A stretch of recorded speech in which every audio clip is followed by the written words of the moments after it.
உலகெங்கும் வாழ்கின்ற அனைத்து தொழிலாளர்களுக்கும், ஊழியர்களுக்கும், உழைக்கின்ற உத்தமர்களுக்கும் மே தின வாழ்த்துக்கள். இவர் எனக்கு அறிவுரை வழங்கியவர், எனக்கு மேல் அதிகாரியாக இருந்து பெரிய அதிகாரியாக மாறியவர்.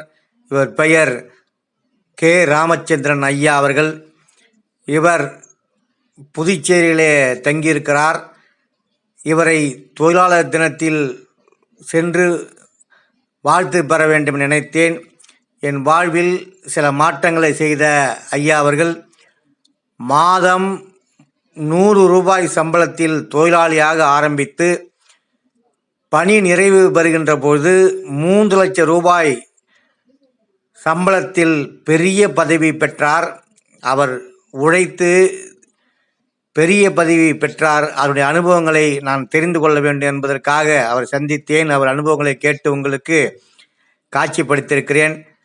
காதல் திருமணம் செய்து மனைவி அமைவதெல்லாம் இறைவன் கொடுத்த வரம் என்று சொல்வார். அதற்கு முழு உதாரணம் ஐயா அவர்கள். மிக சிறப்பாக அவர்கள் குடும்பம், குழந்தைகள் எல்லாம் இப்பொழுது அயல்நாட்டில் இருந்தாலும் மன நிம்மதியோடு புதுச்சேரியில் தங்கியிருக்கிறார். அந்த ஐயாவை பற்றி தெரிந்து கொள்வோம். ஒரு ஏற்றத்தை கொடுத்த ஐயா அவர்கள் நம்முடைய திருநெல்வேலி மாவட்டத்துக்கு அருகில் உள்ள கன்னியாகுமரிக்கும் திருநெல்வேலிக்கும் உள்ள வள்ளியூர் பக்கத்தில் ஆரவாய் மொழிகளை பிறந்து ஆவரைக்குளத்திலே பிறந்து அதன் பிறகு சென்னைக்கு வந்து சென்னையிலே வந்து சைதாப்பேட்டில் இருந்து அதுக்கு வேலைச்சேரியிலே ஒரு சிறிய நிறுவனத்திலே சாசன நிறுவனத்திலே பணியாற்றி அதன் பிறகு படிப்படியாக உயர்ந்து ஒரு கம்பெனிக்கு ஒரு பெரிய அதிகாரியாக மாறி எங்களெல்லாம் வாழ வைத்த ஐயாவை பேட்டியை காண இருக்கிறேன். நான் யூடியூப் ஆரம்பித்து முதல் பேட்டியாக இந்த மே தினத்திற்காக ஒரு தொழிலாளியாக அவரோடு நான் பணியாற்றினேன். அவரும் தொழிலாளியாக இருந்து ஒரு மாபெரும் பதவிக்கு உயர்ந்து மிதி வண்டியிலே தன்னுடைய வாழ்க்கையை தொடங்கி ஜப்பான் மிஷிபிஷி வண்டியிலே வாங்குகிற அளவுக்கு உயர்ந்து இன்று பெரிய ஒரு தொழிலதிபராக, நல்லவராக, தமிழ் பட்டாளராக, முருகன் மீது பற்று, இயேசுநாதன் மீது பற்று, அனைத்து மதத்தையும் பற்று, தமிழ் பற்று மீது வாழ்ந்து கொண்டிருக்க ஐயாவர்களை பேட்டி காண்பதில் உலக தொழிலாளர் தினம் மே மாதம் 1ஆம் தேதி. அந்த மே 1ஆம் தேதியில புதுச்சேரி தான் சுப்பையா அவர்கள் 8 நாள் வேலையை உருவாக்கி தந்தார்கள். அந்த புதுச்சேரியில் அவருக்கு வீடு இருக்கிறது. அவர் ஒரு கஷ்டப்பட்டு உருவாக்கி கட்டிய ஒரு வீட்டிலே இருக்கிறார். ஐயா அவர்கள் உங்கள் மத்தியிலே சில வார்த்தைகளை பேசுவார்கள். வணக்கம். முதலில் சோமு தான் எனக்கு ரொம்ப ஃப்ரெண்டு கம்பெனியில். அந்த சோமுகிட்ட பேட்டி கொடுக்கறதுலாம் நான் ரொம்ப மகிழ்ச்சி அடைகிறேன். நான் 1975 பிஎஸ்சி கெமிஸ்ட்ரி டிகிரி முடித்தேன்.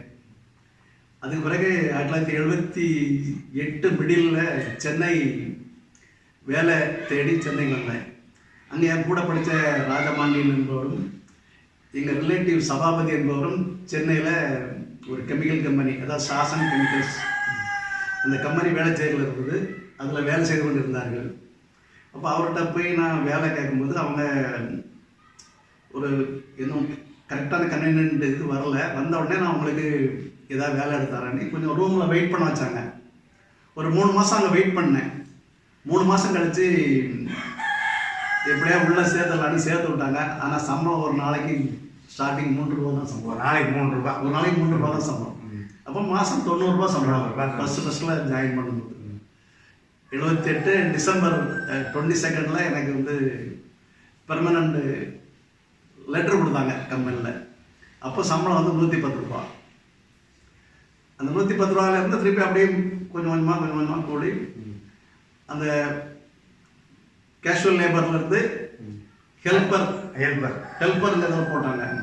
ஹெல்ப்பர்லேருந்து திருப்பி ஒரு ஆப்ரேட்டர், அது அடுத்த கிரேடு ஆப்ரேட்டர் கிரேடில் வேலை பார்க்கும்போது எனக்கு என்னென்னா நான் ஷிஃப்ட்டு முடிச்சுட்டு வீட்டுக்கு வர மாட்டேன். அடுத்த செக்ஷனில் என்ன நடக்குதோ அதை பார்க்க போவேன், அப்சர்வ் பண்ணி கற்றுக்கடைக்காக போவேன். அப்படியே லேபரேட்டரிக்கு போவேன், லேபரேட்டரியில் கற்றுக்குவேன். அது ரொம்ப இன்ட்ரெஸ்ட் இருந்தோடனே எனக்கு லேப் கெமிஸ்டாக போட்டாங்க. பிளான்ல இருந்து லேப் கெமிஸ்டாக போட்டாங்க, பரிசோதனை கொடுத்தாங்க. அப்போ அந்த லேப் கெமிஸ்டாக இருந்து அதுலேருந்து லேப் இன்சார்ஜாக ஆனேன். அது 1 வருஷம் 1.5 வருஷம் ஒர்க் பண்ணேன். அது பிறகு பிளான்ல ஒரு ஷிஃப்ட் இன்சார்ஜ் போஸ்ட் தேவைப்படுது. அந்த அந்த இதுக்கு என்னை திருப்பி ப்ரொமோட் பண்ணாங்க. அப்போ தான் அபயகுமார் சார், நாங்கள் எங்களுடைய நிறுவன தலைவர், அவர் தான் எல்லாத்துக்கும் ஆசான். ரொம்ப மிகச்சிறந்த ஒரு நிர்வாகி அவர் கைப்பட எனக்கு எழுதி ஒரு பாராட்டு இல்லை இந்த ப்ரமோஷன் லெட்டர் கொடுத்தாரு. அதெல்லாம் இப்போ கூட இதில் போட்டிருந்தேன், ஃபேஸ்புக்கில் போட்டிருந்தேன். அதுக்கு பிறகு ஷிஃப்ட் இன்சார்ஜ் ஆன பிறகு அங்கே 85 வரைக்கும் ஷிஃப்ட் இன்சார்ஜ் அங்கே ஒர்க் பண்ணேன். அங்கே எனக்கு மேலே சக்கரபாணி சார், அவர் தான் அங்கே பிளான் மேனேஜர் இருக்கும்.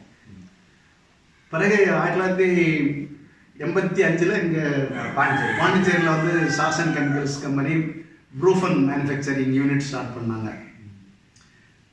ஸ்டார்ட் பண்ணும்போது அவங்கெல்லாம் ஃபஸ்ட்டில் வந்தாங்க, சக்கரபாணி சார் மற்றவங்கெல்லாம் வந்தாங்க. நான் வந்து 1986 வந்தோம், நாங்கள் ஃபேமிலியோடு வந்தோம். இங்கே வரும்போது ஃபஸ்ட் இன்ட்ரடியூஸ் காலாப்பேட்டில் இன்ட்ரடியூஸ் பண்ணாலே இவர் தான் எங்களுக்கெல்லாம் இன்ட்ரடியூஸ் பண்ணாங்க. எங்கே கூப்பிட்டு போவார் வாங்கினார். இவர் மோகன், மோகன் இவரை ரொம்ப ஃப்ரெண்டு.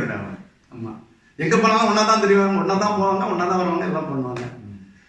அதுக்கு பிறகு இங்கே இருந்து நாங்கள் ஒர்க் பண்ணிட்டு இருக்கும்போது இங்கே வந்து எனக்கு பிளான் மேனேஜர், அதே பிளான் மேனேஜர் போஸ்ட்டில் இங்கே என்னை கண்டினியூ பண்ணாங்க. ஒரு 1991 ஒரு இன்சிடென்ட் பிறகு எனக்கு அந்த போஸ்ட் வந்து மாறிச்சு. ஜெனரல் மேனேஜர் போஸ்ட் போட்டாங்க. அப்போ ஒவ்வொரு படிப்படியாக வந்திருக்கோம். ஜெனரல் மேனேஜர் போஸ்ட் வந்து அப்படியே கண்டினியூ ஆகி ரொம்ப ஹார்ட் ஒர்க் பண்ணுவோம் எல்லாருமே. காலாப்பேட்டில் ஒர்க் பண்ணுற அத்தனை தொழிலாளர்களும் சரி, எல்லாருக்கும் ஓனர் வரைக்கும் இறங்கி வேலை செய்வாங்க. அது இந்த இந்த கம்பெனி பிறகு எந்த கம்பெனிலையும் அதை பார்த்துருக்க முடியாதுன்னு நான் நினைக்கிறேன். டீம் ஒர்க் ஆனால் டாப் டு பாட்டம். அவர் ஓனர் வந்தாலும் அங்கே இறங்கி வேலை செய்வார். கடைசி குப்பம் வரைக்கும் அதே என்னை பொறுத்தவரை அப்படி நான் அவர் அபயகுமார் சார் கூட ரூமில் வந்து ஒர்க் பண்ணுவேன். பிளான்ட் வந்தால் குப்பம் கூட சேர்ந்து காவாயில் கூட ஒர்க் பண்ணுவோம். அந்த அளவுக்கு நாங்கள் இறங்கி வேலை பண்ணுவோம். அப்படியே வேலை பண்ணி கம்பெனி நல்லா இம்ப்ரூவ் ஆகி நல்லா வந்து திருப்பி அதுக்கு பிறகு senior general manager post, general manager அப்புறம் வைஸ் பிரசிடென்ட் போஸ்ட்டு. ஃபைனலாக நான் ரிட்டையர்ட் ஆகும்போது சீனியர் வைஸ் பிரசிடென்ட்டு. நான் 3 ரூபா சம்பளம் வாங்கினேன்னா ரிட்டையர்ட் ஆகும்போது 3 லட்ச ரூபா சம்பளம் வாங்கினேன். எல்லா இதுவும் இங்கே வந்து நான் பார்த்துட்டேன். நம்ம எந்த ஒரு இதுக்கும் ஆசைப்பட்டதும் கிடையாது. எந்த ஒரு நம்ம மேலே அந்த மாதிரி ஒரு கம்ப்ளைண்ட் வராது. அந்த அளவுக்கு நான் திருப்தியாக வேலை செய்திருக்கேன். புதுவை அமிர்தா குரல் மெய்யன்பர்களே, அனைவருக்கும் மெய்தின வாழ்த்துக்கள். ஒரு சாதாரண தொழிலாளியாக தன்னுடைய வாழ்க்கையை ஆரம்பித்து பெரிய அதிகாரியாக சீனியர் வைஸ் பிரசிடென்ட் அந்த நிறுவனத்துக்கு உப தலைவராக மாறி பல பேரை வாழ வைத்த ஐயா KR என்று சொல்லுவோம் நாங்கள். காசிநாடா ராமச்சந்திரன் ஐயா அவர்களை அவர் கையெழுத்தை மிக பிரமாதமாக இருக்கும், சந்திரன் என்று போடுவார். மிக அற்புதமான பல பேர் தலையெழுத்தை மாற்றிய ஐயா அவரை சந்தித்து நாங்கள் 2 பேரும் எடுத்துக்கொண்ட புகைப்படத்தை உங்களுக்கு சமர்ப்பணம் செய்கிறோம்.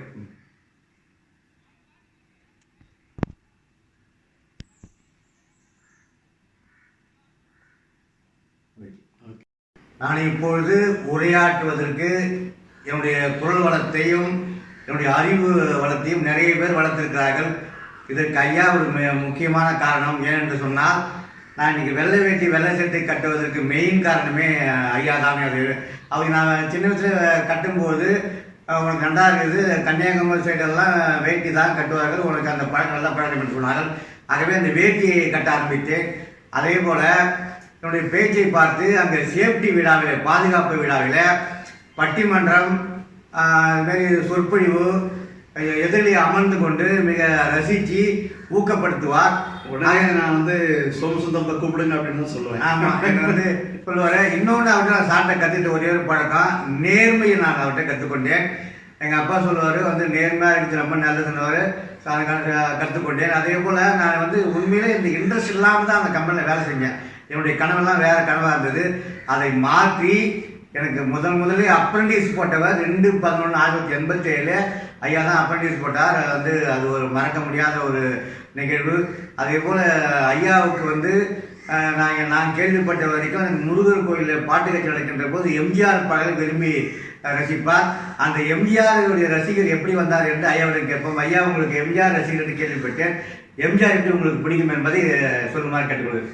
அதாவது நான் சின்ன வயசு, நான் 6ஆம் கிளாஸ் 7ஆம் கிளாஸ் படிக்கும்போது அங்கே ஊரில் உள்ள பசங்கள்லாம் படம் பார்க்க போவாங்க. அந்த கூட்டத்தோட நானும் சேர்ந்து போயிடுவேன். அது எப்படின்னா எம்ஜிஆர் படம் பார்க்க தான் பெரும்பாலும் நம்ம ஊரில் போவாங்க. எம்ஜிஆர் மேலே நம்பப்பட்டு அந்த எம்ஜிஆர் படம் பார்க்க ஆரம்பிச்சதுலேருந்து எம்ஜிஆர் படமே தான் பார்க்கணுங்கிற ஒரு எண்ணம். மற்ற படம் பார்க்கவே மாட்டேன். எம்ஜிஆர் சண்டை போடுறது, எம்ஜிஆர் பாட்டு பாடுறது, அந்த மாதிரி ரசித்து ஃபுல்லாகவே அந்த எம்ஜிஆரை பற்றி தான் நம்மளுக்கு ஒரு எண்ணம். ஒரு சினிமா பார்க்கணும், எம்ஜிஆர் பாடம் பார்க்கணுன்ட்டு.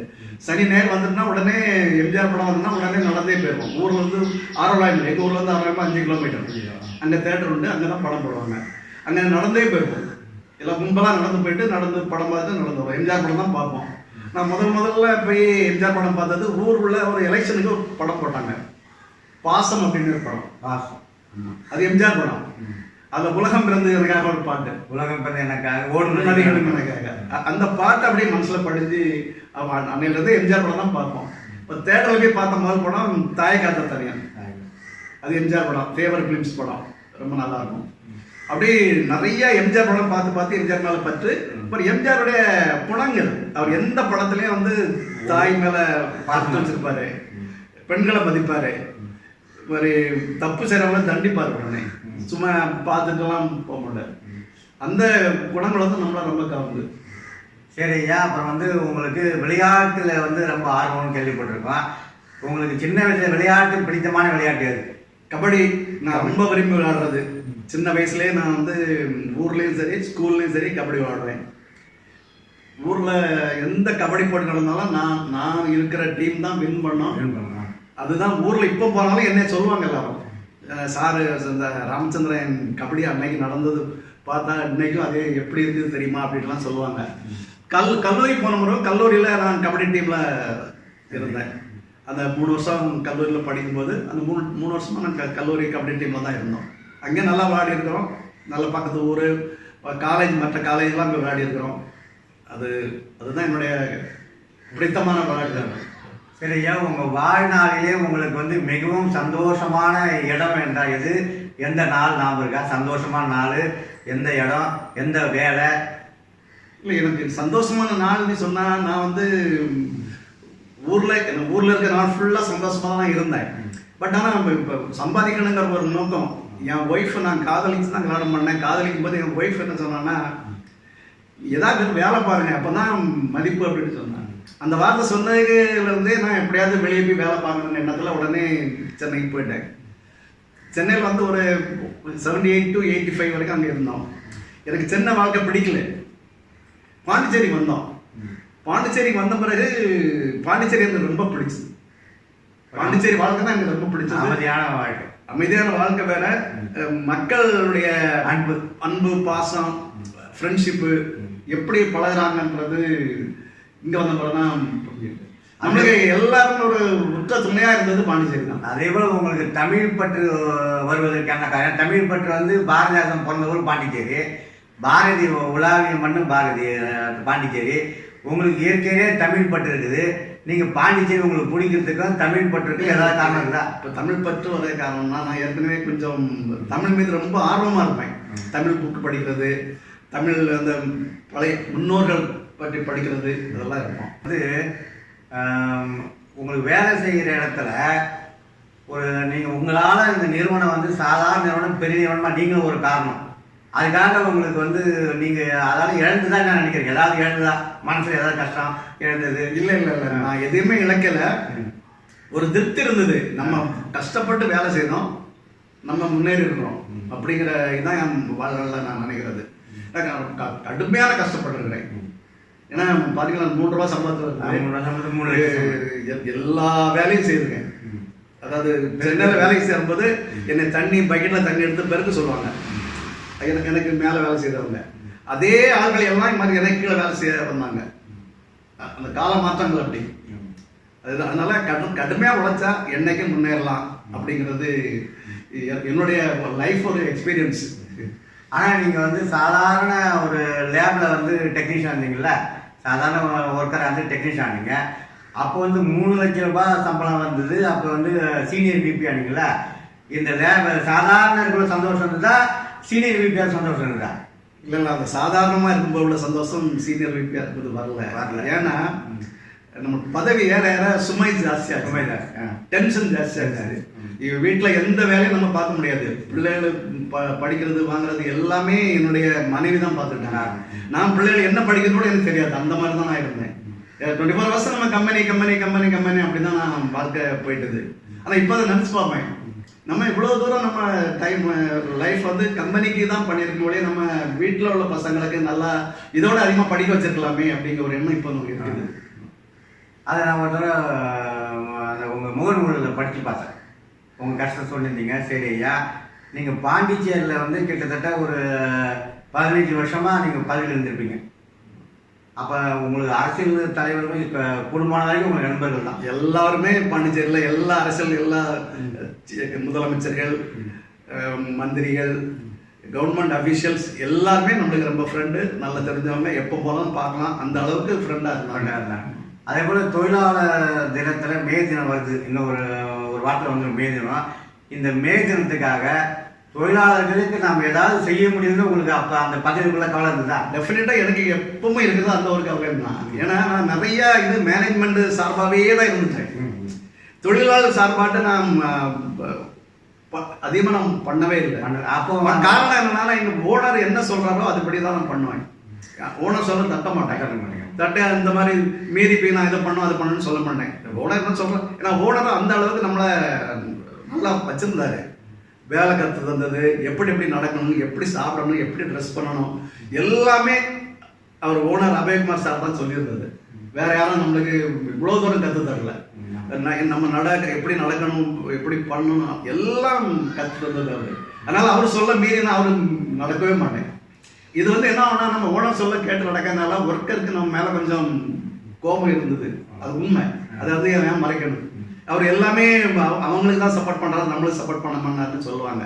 பட் நம்ம என்ன சொன்னாலும் ஓனர் வந்து நீ பண்ணணும், இதுதான் பண்ணணும்னு சொன்னால் அதுக்கு மேலே நம்மளால பண்ண முடியாது. ஆனால் இதுதான் உண்மையான நிலவரம். ஆனால் உங்கள் மனசை வருத்தம் இருந்தது. இருந்தாலும் நீங்கள் சில மேட்டர்ல நம்மளுக்கு தெரியும், மனசு வருத்தம் இருக்கும், நம்ம இதை பண்ண முடியல.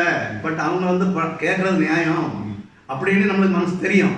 ஆனா நம்ம அதை வந்து மீறி போனா அவங்க என்ன சொல்லுவாங்க, நீ வேணா அப்போ போப்பா, நான் வேலை வச்சு பார்த்துக்கிட்டோம். அப்ப நீங்க வந்து அந்த சாதாரண சம்பளத்திற்குள்ள திருப்தி அந்த 3 லட்சம் சம்பளம் வரப்ப இல்ல?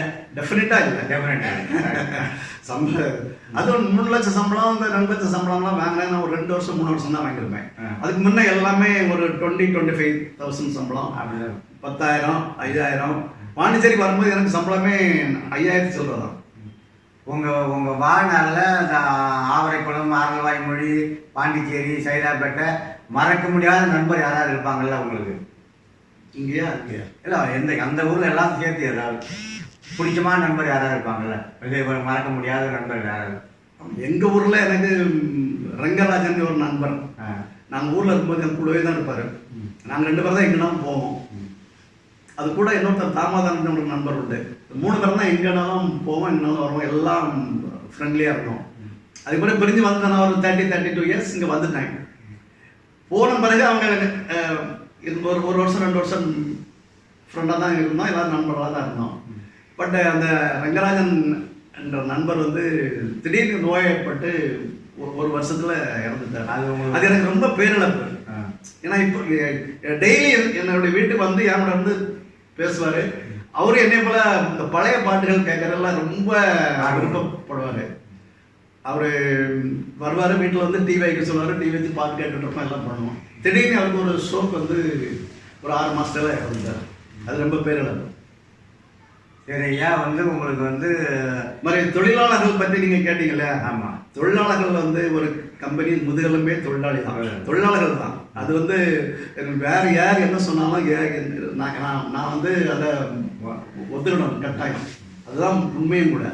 அதே போல ஒரு தொழிலாளி இருந்தால் தான் முதலாளி வளர முடியும். முதலாளி இருந்தால் தான் தொழிலாளி வளர முடியும். இதுதான் இயற்கை. 2 பேரும் சேர்ந்தது தான். ஆமா. ஆனா மற்ற எல்லா கம்பெனி அப்படியே தெரியாது. நம்ம கம்பெனியை பொறுத்த அளவில் முதலாளி வந்து தொழிலாளி முதலாளின்னு பிரிச்சு பார்க்க மாட்டாரு. எல்லாம் ரொம்ப அந்யோன்யமா நடப்பாரு. சரிசமமா, அதாவது அடித்தட்டு ஒர்க்கர் வரைக்கும் தோல்ல கை போட்டு நல்லா அப்படிதான் பண்ணுவாரு. அது அது அது அது அந்த குணத்தெல்லாம் வேற யாருக்கும் வராது. அவர் தனிப்பட்ட முறையில் அவருக்கு எனக்கு சில கருத்து வேறுபாடுகள் இருந்தது.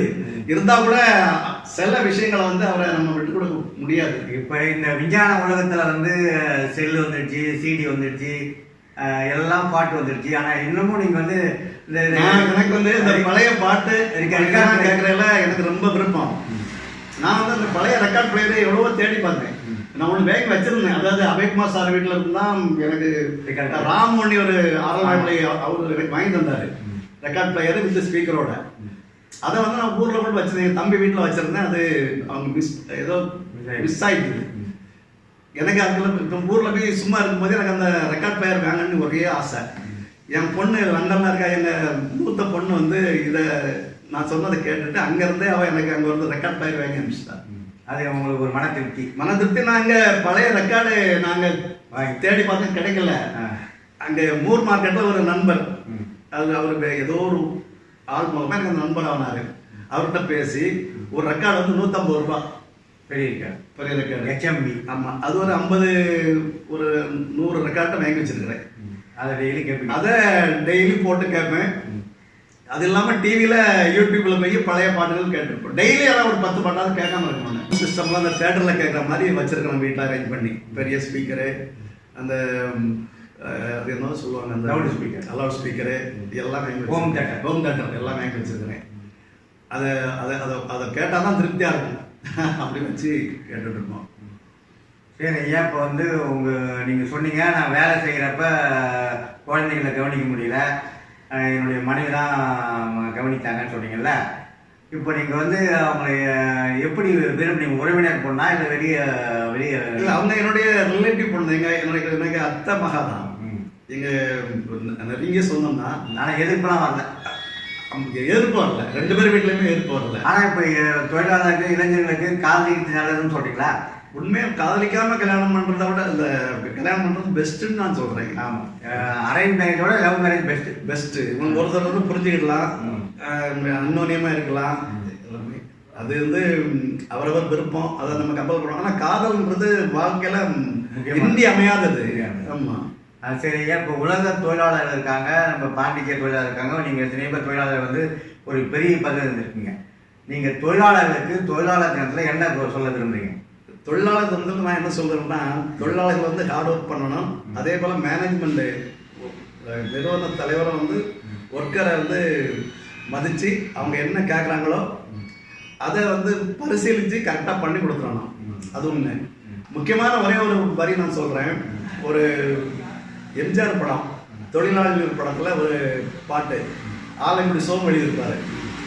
வாழ்க்கை என்றொரு பயணத்திலே சிலர் வருவார் போவார் பூமியிலே, வானத்து நிலவாய் சிலர் இருப்பார், அந்த வரிசையில் முதல்வன் தொழிலாளி.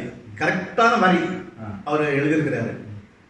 எம்ஜிஆர் படத்தில் 2 படத்தில் மட்டும் அவர் எங்கேயுமே எந்திரிச்சு ஓட மாட்டார், சாட மாட்டார், உட்கார்ந்து தான் பாடுவார்.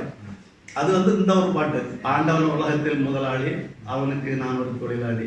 இந்த பாட்டு ஒன்று. படகோட்டியில் ஒரு பாட்டு, கரைமேல் பிறக்க வைத்தாய். ஆமாம், அதுவும் மீனவ தொழிலாளர்களாக பாடிப்பார் அந்த பாட்டு. இது வந்து பொதுவாக தொழிலாளர்கள் பாடின பாட்டு. அது மீனவ தொழில். 2 பாட்டுலேயும் வந்து அவர் எந்திரிச்சு இது பண்ணவே மாட்டார், உட்கார்ந்துட்டே படிப்பார். அந்த ஒரு வரி, அந்த ஆலங்குடி சோமுடைய வரி கரெக்டாக தொழிலாளர்கள் நான் சொல்லக்கூடிய வரிகள். வானத்து நிலவாய் சிலர் இருப்பார், அந்த வரிசையில் முதல்வன் தொழிலாளி. வணக்கம்மா. அதே போல் ஐயா வந்து எங்களை வாழ வச்சாரு. எங்கள் குடும்பமே வந்து அவர் கடமைப்பட்டிருக்குது. நானும் காதல் திருமணம் செஞ்சுட்டேன். எங்கள் சொந்தக்காரர் தான். அவங்க வந்து ஒரு அடிப்பட்ட சமயத்தில் ஒரு சொந்த சகோதரியாக ஒரு பொண்ணு போல் வந்து வெங்கடா நகரில் தங்க வச்சு ஈஸ்ட் கோஸ்ட் ஹாஸ்பிட்டல் எடுத்துன்னு போய், இப்போ மோகன் பெரிய பதவி இருக்காரு, அவர் தான் வந்து ஷார்ட் ஆக்சிடென்ட்டாக இருந்தார். அதான் டிவி ஸ்பீட்டில் போயிட்டு ஹாஸ்பிட்டலில் எடுத்துன்னு போய் சேர்த்தாங்க, காரில் எடுத்துன்னு போயிட்டு. அந்த நன்றிக்கடனா இப்போ எங்கள் ஒய்ஃப் அடிக்கடி அந்த உங்கள் ஆவார குளத்துக்கு போகணுன்னுவாங்க. அதே போல் சரி நான் இட்டு போமா அப்படின்னு சொல்லுவேன் நான். அந்த வகையில் உங்களை வந்து நீங்கள் உங்கள் வாழ்க்கையில் ஐயா வந்து உங்களை காதல் திருமணம் செய்தார். நீங்கள் இந்த வாழ்க்கை இவர் இந்த அடுத்த ஜென்மம் இல்லை 7 ஜென்மம் எடுத்தாலும் ஐயா தான் உங்களுக்கு கவனாவும் நினைக்கிறீங்களா? இதை வந்து நம்ம மாட்டிக்கணும்னு நினைக்கிறீங்களா? அதை தப்பா சொல்லுங்க. அவங்கள எனக்கு ரொம்ப பிடிக்கும். அதனால எத்தனை ஜென்மம் எடுத்தாலும் அவங்க தான் எனக்கு. அதான். ஆமா, நீங்க வந்து இப்ப ஐயா என்ன சொல்றாங்கன்னா, நம்ம 2 பொண்ணு ஒரு மகன் உங்களுக்கு இல்லையா? இந்த மூணு பேரை நீங்க ஐயா வேலை காரணமாக பார்த்து அந்த அளவுக்கு ஸ்கூல் கிட்ட போக முடியல. அவரு லாஸ் பண்ணிட்டார். அதாவது வருத்தப்படுறாரு. இப்ப நம்ம பதவியில் போயிட்டோம், பணம் இருக்குது, வசதி இருக்குது, ஆனா குழந்தைகளோட நம்ம இருக்க முடியல. அவங்க என்ன படிக்க நம்ம கம்பெனிலே இருந்துட்டோம் உயர் அதிகாரியில். நீங்க இந்த அளவுக்கு உருவாக்குறது வந்து உங்களுக்கு அது ஒரு பெருமையா இருக்குதா, இல்லை வந்து நம்ம ஏன்டா நம்ம வந்து இப்போ இவங்க ஐயா வந்து கவனிக்கலன்னு உங்களுக்கு வருத்தமா இருந்ததா? இப்படிலாம் வருத்தம்லாம் இல்லை. அது யார் யார் என்னவா இருக்கணும்னு இருக்கோ அதுபடிதான் நடக்கும். அதனால வருத்தம்லாம் இல்லை, நல்லா தான் பிள்ளைலாம் நல்லா தான் இருக்கு.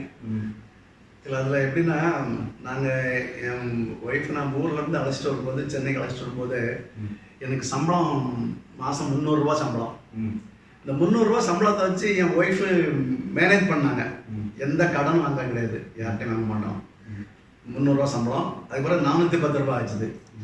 410 ரூபா அந்த டைமில் கூட எந்த ஒரு கடனும் வாங்காமல் ஃபேமிலியை ஓட்டி பிள்ளைகளையும் ஸ்கூலுக்கு அனுப்பிச்சு இப்படி வாழ்ந்து கேட்டேன்.